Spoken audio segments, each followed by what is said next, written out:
Hello, welcome to African Lectures. My name is African Professor One.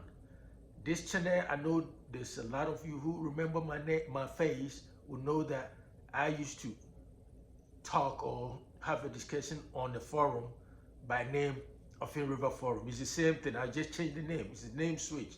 I just switched the name to African Lectures. So from now on, instead of Offin River Forum, this channel is African Lectures, and the same person is African Professor One. So please don't get confused. It's the same thing. If you subscribe, I know I have subscribers in this channel. You are still on Offin River Forum. I just changed the name to African Lectures. So that is what it is. It's the same philosophy, the same mission, but the person who organized this platform is me, the same thing, the same person.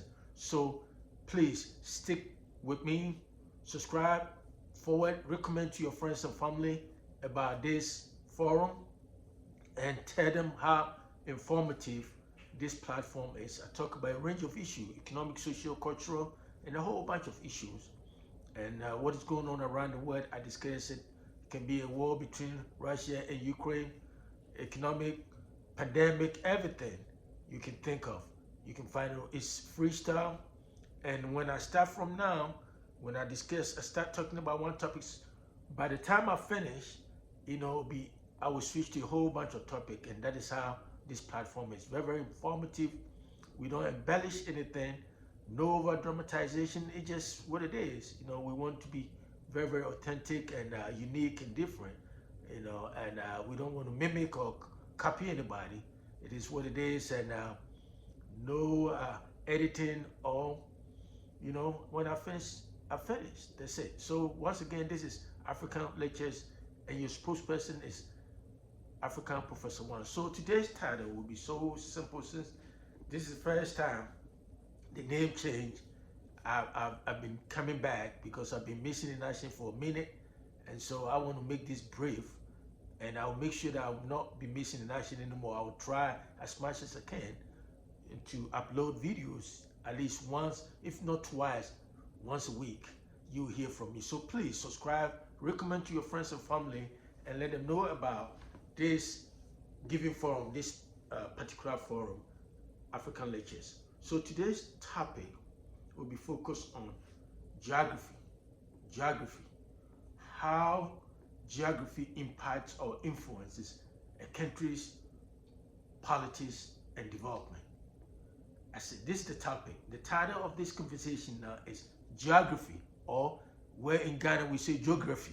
Geography is geography. Since this is across the globe, I have to speak in such a way that a lot of people will understand me better. So I will speak American language a little bit. So my audience here will also get to understand exactly what I mean. So I'm going to talk about geography, how geography impacts or influences a country's politics and development.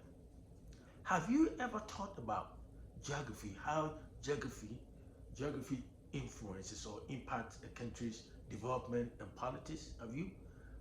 I think when we are in high school or in the middle school growing up, we learn geography all the time.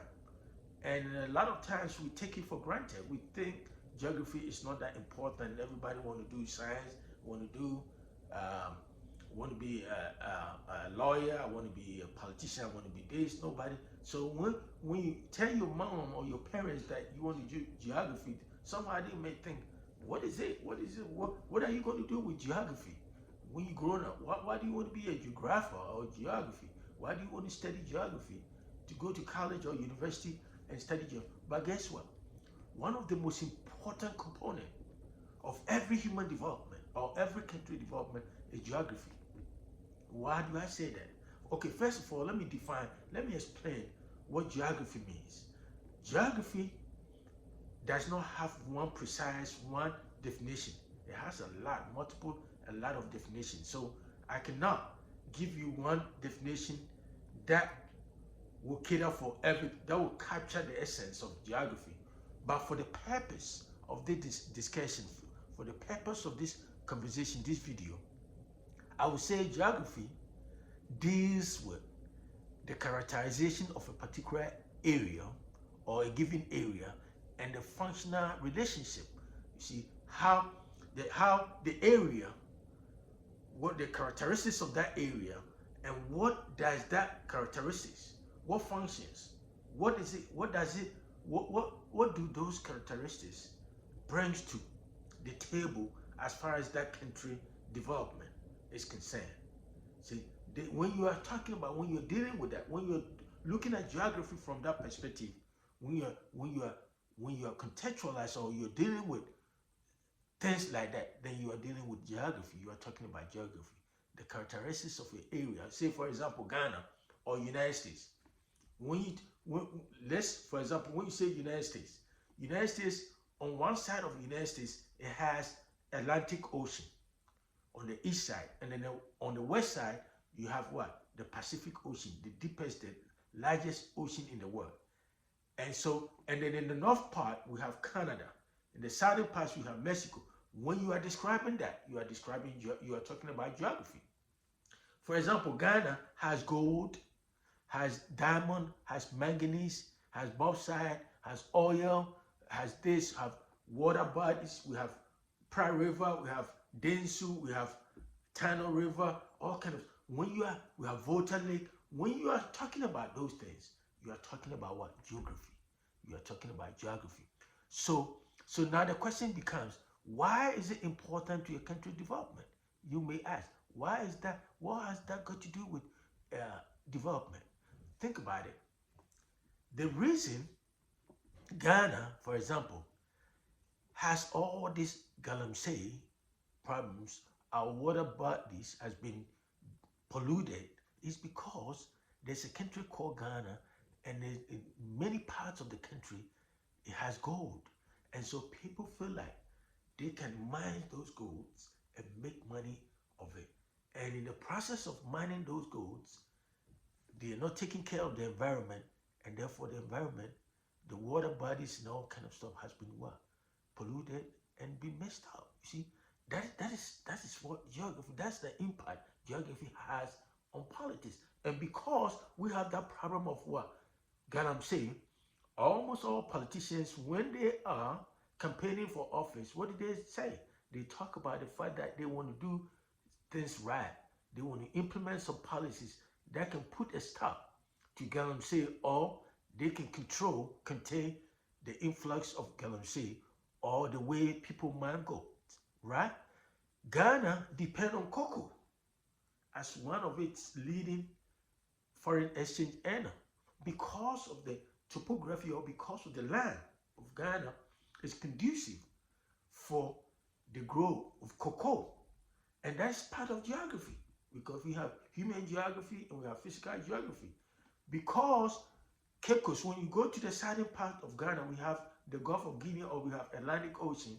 And because we have that, Ghana is located along the southern part, bordered by Atlantic Ocean. The people over there, what do? Most of them in Cape Coast area, Takoradi area, they are engaged in what? Fishing. So most of them are fishermen. So if any politician is trying to run for office, you go to that area, you talk in terms of what? How you can provide them, what is it that you can do to provide the people over there with some fishing travelers and all kind of stuff. So what I'm saying is, geography has impact. Think about a country like Niger. Niger is a landlocked area. In other words, Niger has not, or Mali does not have access to ocean. And therefore, when they besides using aircraft or planes to import something which is more expensive, what do? They can rely on shipping. But guess, because they don't have access to ocean, what does it mean? It means they have to use a second or third country to import their goods. So when they import goods, let's say Mali want to import cars, mostly it comes through shipping. But they don't have an access to ocean because it's a landlocked area, because of the location, because of the geography of that land, where the land is located. And therefore, most of the cars they import has to probably goes through Tema Harbor or Takoradi Harbor. And by going through there, it will be more expensive because now the goods that are going to Mali or Niger has to go through another country. So that country will charge, right, Mali government or Niger government for all those goods. I think you follow me, for all those goods to get to that destination, as opposed to Ghana importing cars from other countries. Because Ghana has access to ocean, the cost of the freight and everything will be cheaper than a country like Mali or Niger that does not have access to the ocean. You see how geography impacts a country's development. And so if you look at Africa, one of the reasons African development is kind of a little bit behind is because if you look at Africa, besides the ocean, African countries, most of the African countries do not have navigable rivers or waterways where even ships can come in like they have in Europe. So transportation of goods and services is kind of a little bit behind as compared to European nations, because most of the European nations do not have, or in other words, they have navigable water. They don't have a lot of rapids where, or the waters do not have a lot of it's deep. They have a deep waters, and so inland shipping is relatively easier as compared to most countries in Africa. So that also augur well for development. So if you look at geography has a lot of impact. Most of the reason China is all over in Africa is because if you look at the land, China as a land, China is not endowed with a lot of natural resources than most countries in Africa or other countries in the world. So what do they have to do? They have to come to other countries where they can have cheap raw materials to help them feed their ever-growing industrial base. So if you look at geography of an area, it tells a lot, or it speaks to a country's development. So, for example, when you look at a country like, say, Russia and Ukraine, the reason they're fighting because of what? The fact that Ukraine is so close or share border with Russia. And because of some of the politics of Ukraine and Russia somehow putting some hard things. Ukraine is trying to become part of NATO member nation. And the fact that Ukraine is trying to become part of NATO put a fear in Russia, because Russia thinks that if Ukraine become part of NATO, led by United States, then it will have some kind of raise some kind of security issues for Russia, and therefore Putin want to put a stop to it. And so wherever he can do to put a stop to that, he will do it. And that's exactly what it is. So the point I'm trying to make is, if you look at the topography or the location of Ukraine in relation to Russia, that was one of the reasons Russia is fighting Ukraine. Because there's no way Russia will come to Ghana and invade Ghana for what? But if you look at the geography of Russia and Ukraine, it's one of the major reasons they are fighting, or Russia invaded Ukraine, because of its proximity to Russia. See, so all that I'm saying is, if you look at geography of an area, it tells a lot. It influences a country's development and its politics. So to end this conversation, let me give you one more example. United States, one of the reasons United States was earlier on practicing isolationism, or a foreign policy of isolation, where United States didn't want to be part of the world. What is happening in Europe and the world was because United States thought they were more secure. They far away from Europe and Africa. On one side, they have surrounded by a big almighty ocean, Atlantic Ocean. On the west, they have Pacific Ocean. So they feel like to travel from Europe to come and attack them was not really a viable option. So United States was minding its own business. So you can tell the location of United States play a part in the greater part of the 19th century, you know, early part of the 19th century when United States, they didn't want to be part of the world because of what? The geography, the position of geography, the location. So again, one of the reasons Africa was colonized by the European nation was because of its natural resources, because of its geography. All those natural resources are part of geography.